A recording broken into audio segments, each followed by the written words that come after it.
झाली कॉमेडीची bullet train पकडा वाड्यावर या. फोनला की नाही काय झालं सांगा. डोनर मिळाला होता पण त्याची एक कंडिशन होती. काय? तो म्हणाला ज्याने अवयवदानाचा फॉर्म भरलाय त्याला तो किडनी देईल. आता या पाखर माणसाने तर काय भरलेला नाही फॉर्म, त्याने देऊन टाकली दुसऱ्या पेशंटला. ऐकलं का भाऊजी? काल निमूटपणे जर तुम्ही तो फॉर्म भरला असता ना तर आज किडनी तुमच्या घरात असती बुवा. खरंय म्हणजे कन्फर्म जाणार ना आता मी खरं ऐकलंस का?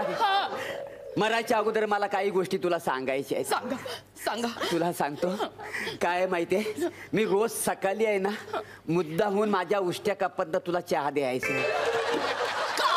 काय आहे, तुझं प्रेम माझ्यावर वाढावं म्हणून, बाकी काही नाही. हो. आणि तुला सांगतो मी ना परवा भाजी उशिरा घेऊन का आलो माहिती आहे? माझी ना जुनी मैत्रीण मला भेटली होती.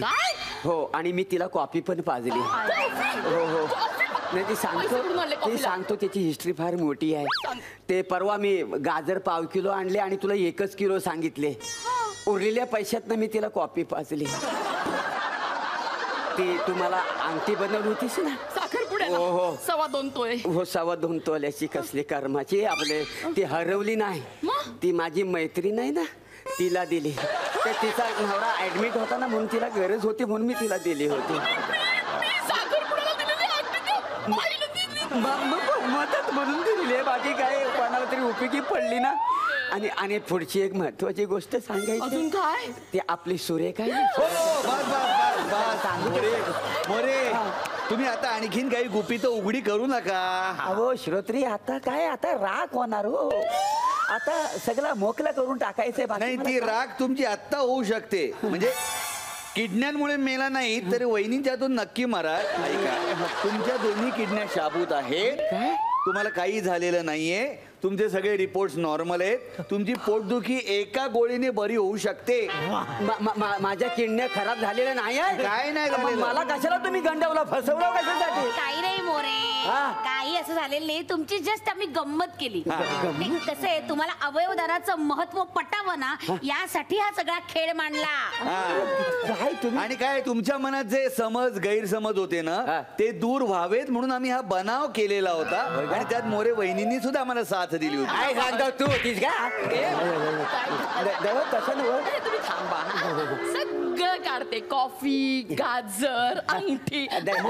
मोरे कसं आहे, आज आपल्या सोसायटीमध्ये ना संध्याकाळी डॉक्टर निर्मला सामंत प्रभावळकर यांना मी इथे बोलवलेलं आहे. त्या या विषयावरती आपल्याशी बोलणार आहेत. पाहुणे काय बोलणारच हो, पण खरं सांगू का भाऊजी, म्हणजे स्वतःचे अवयव दान करणं एवढी सोपी गोष्ट नाहीये.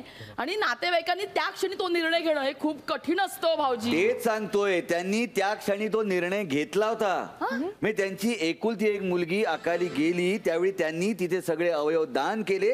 एवढंच नाही तर त्यानंतर पुढे आज त्या अवयव दानाच्या कार्यामध्ये महत्वाचं काम करतायत. म्हणून त्या अधिकारवाणीने इथे बोलण्यासाठी येणार आहे. बरं. नाही येऊ देत. भाऊजी, आपल्याकडे जे पाहुणे येणार आहेत ना त्यांच्या स्वागताची तुम्ही जय्यत तयारी करा. अगदी. आणि तोपर्यंत ना मी या माणसाच्या किडनीला जे फोल्ड पडलेत ना ते जरा सुतासारखे सरळ करते. या तुम्ही या. आता मला जरा सांगा. काही नाही. कॉफी काय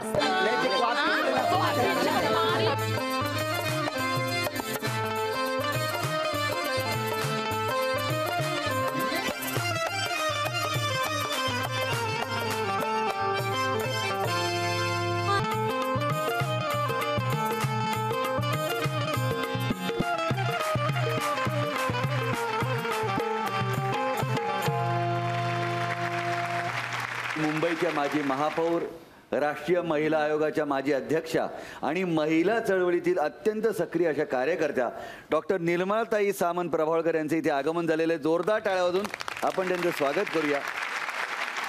निर्मलाताई, आमच्या या शांतिकुंज कोऑपरेटिव्ह हाऊसिंग सोसायटीमध्ये तुमचं स्वागत आहे. आमच्या सोसायटीची एक पद्धत आहे बरं का, म्हणजे आलेल्या पाहुण्याचं असं छान मस्त असं स्वागत होणार आहे. झालेलं नाहीये, होणार आहे, करायचं आहे. तेव्हा छान असं स्वागत गीत इथे सादर होईल. तुम्ही त्याचा आस्वाद घ्यावा अशी मी तुम्हाला विनंती करतो. सुरू करा.